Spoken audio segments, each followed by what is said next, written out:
Hello everyone, I'm Wendal Jones and welcome to another edition of the program, The Platform, our weekend edition.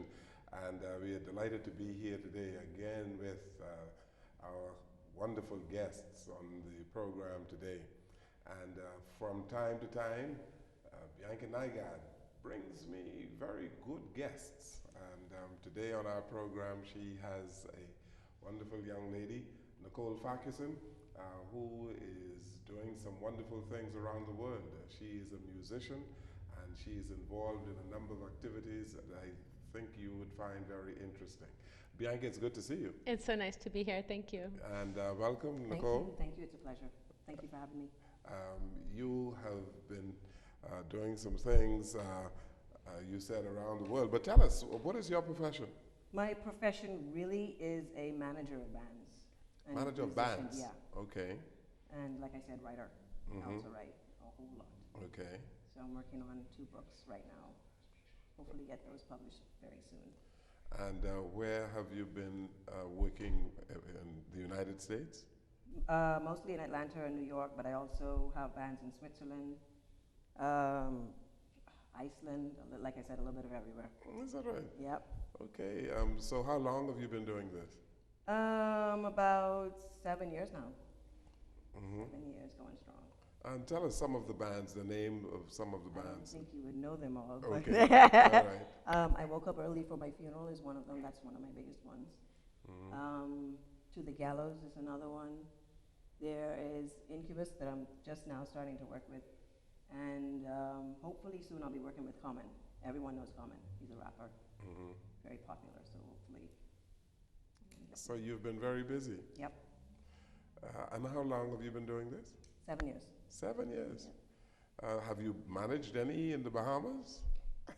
I've To- attempted to, but I don't think they're quite ready for that. Okay, so how did Yeah. you get involved in managing bands? And It started music? out actually as wanting to writing and playing music myself, and it stemmed from there to just leaving the thought of starting a band and managing bands, and then I got into doing radio, and from there it stemmed from there.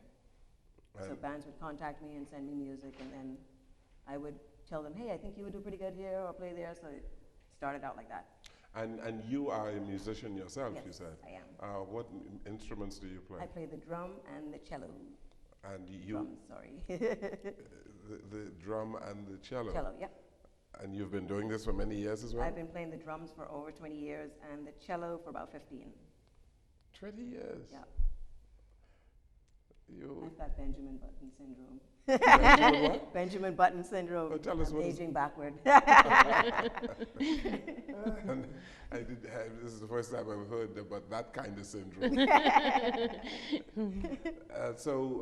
You, Bianca, you come across these wonderful guests from time to time. So tell us about your acquaintance with Nicole. I'm just listening to Nicole, and she's so modest because she's also she's DJs.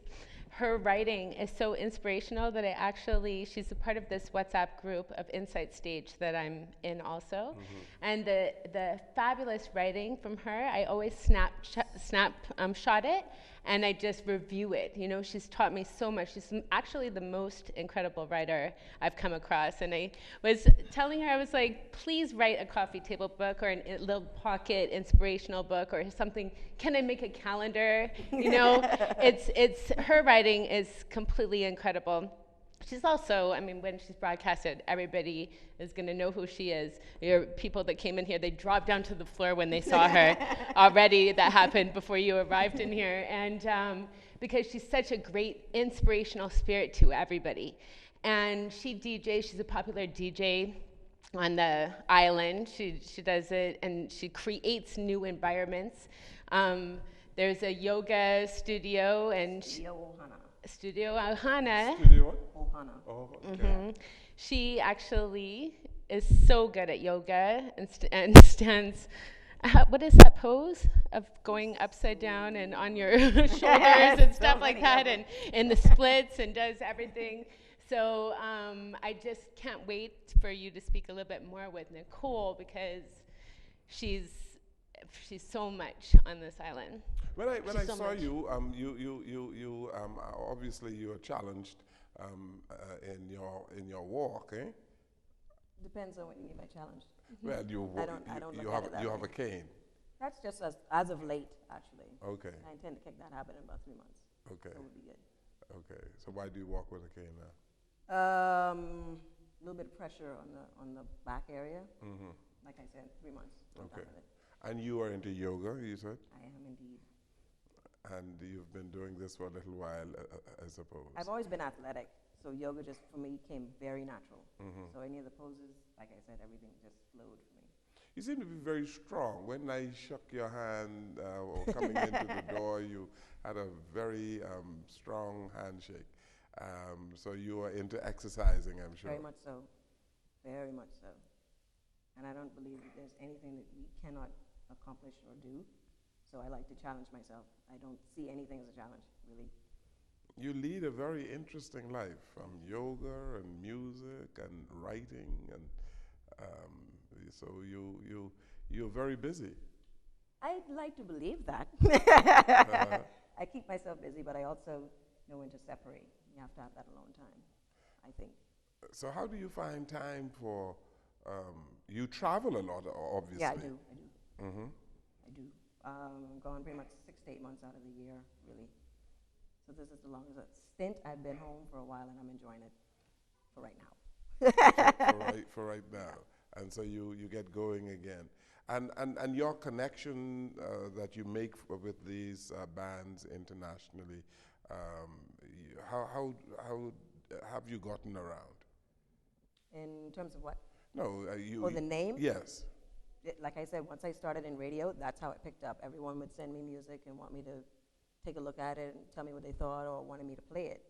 And from there, it just stemmed and it went fast, like wildfire, I guess. And you started in radio where? Online. It was an online station that I started with.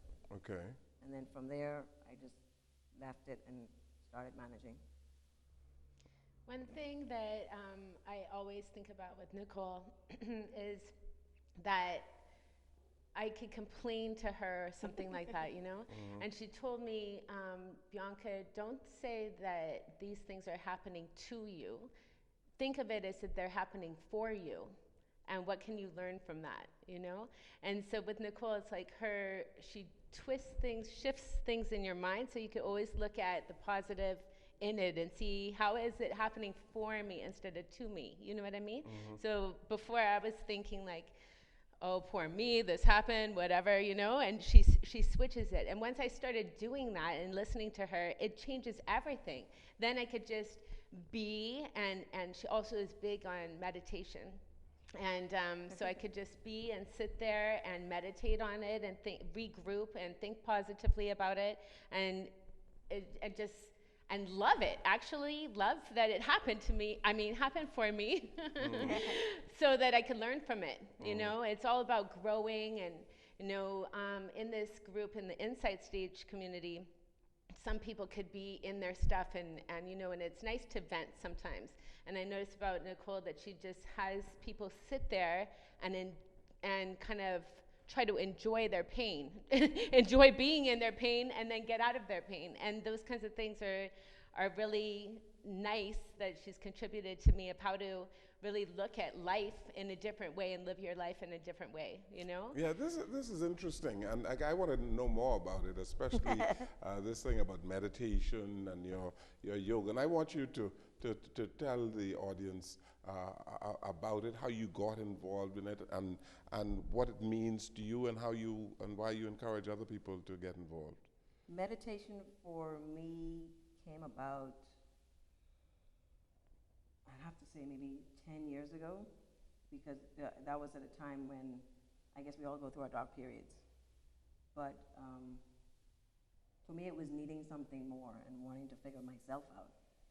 Not like wanting to get out there and help people with it, but it was kind of like a selfish act. I just wanted to get into it. And I started it and didn't think, I always thought when people hear the word meditation, they automatically think that's you shut your mind down, you go into a different zone. That's not actually what it's about. So you have to practice a lot in terms of what type of meditation it is you're into. So for me, it came about just wanting to sit and be in my own company and want to be quiet. And once you can quiet yourself, your mind automatically quiets itself. And in that, you find a very relaxing space. And from there, my writing exploded right after I started meditating. So that was a big turn for me. Like I said, it's been about 10 years now that I've been doing it, and I've gotten better at it. I would like to think. It's not really something you get better at. It's just kind of, it flows different each time. Not every time is the same. And I noticed what it did for me, so I just wanted to help other people out with it. So having a quiet space is extremely important. Yeah, it is. Quietude, eh? It is. It is. What are some of the things you would write about? Life. I first started out writing poetry and then music. And then it went from there to just thoughts.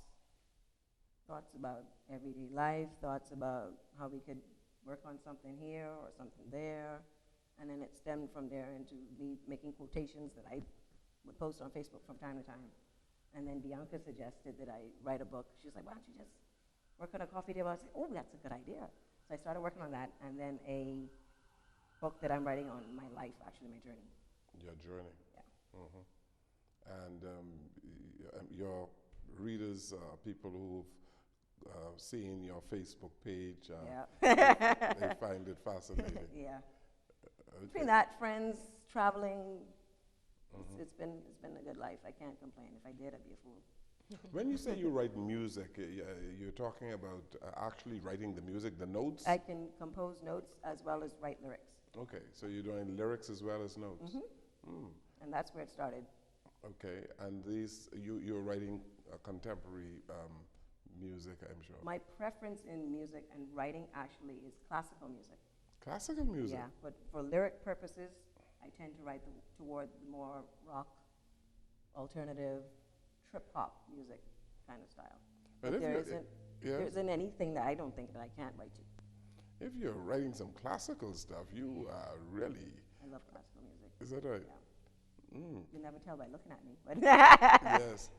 So some of your music, any has been I've kept performed? it all to myself. All to myself. The only music that I've put out there has been music that I've worked with bands and I've given them either lyrics or music that we put together.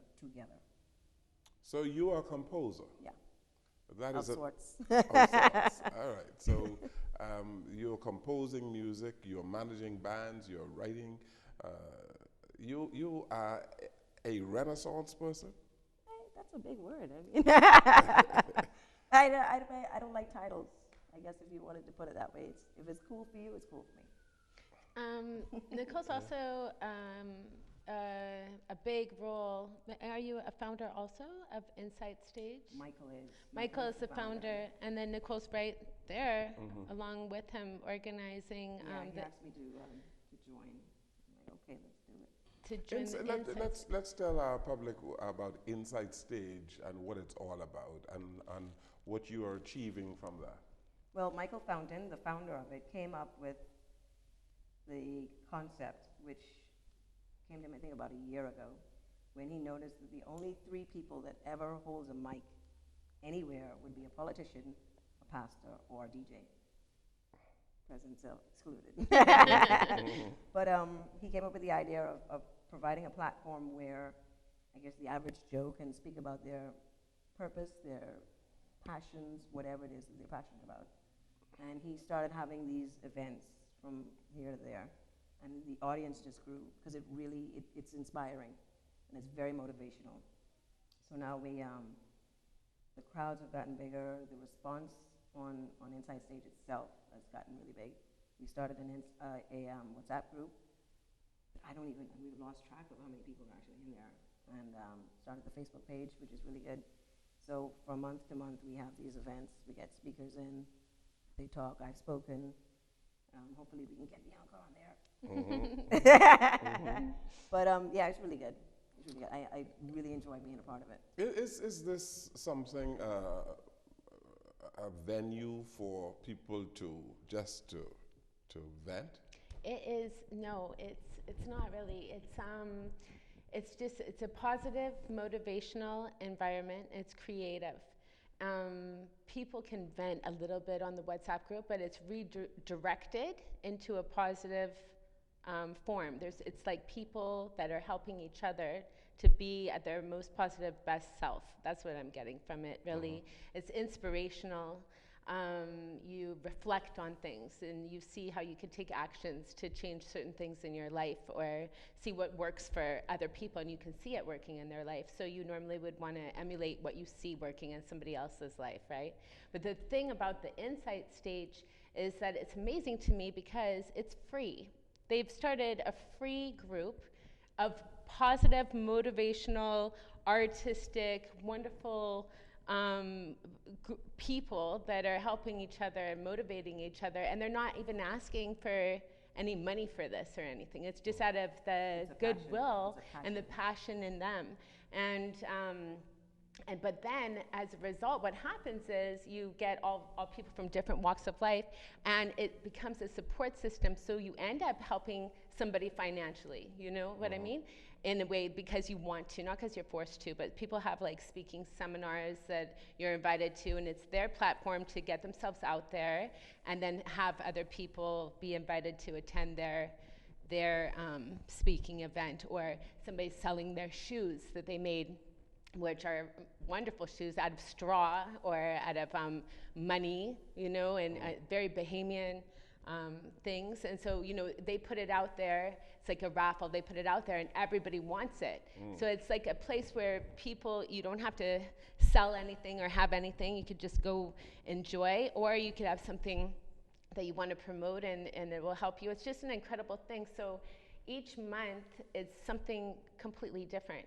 There'll be dancing, speaking, but for sure, one thing I can guarantee what happens is that you cry a little bit, you laugh a lot, and then you have some kind of music or dancing or whatever experience, and the social experience of it. And so there's another one coming up on Friday, Friday, yeah, February 17th. So far, they've been over at the Taj Mahal restaurant upstairs, and anybody can come. Okay. Well, when we return, Nicole Farqueson is going to tell me how I can be my best self.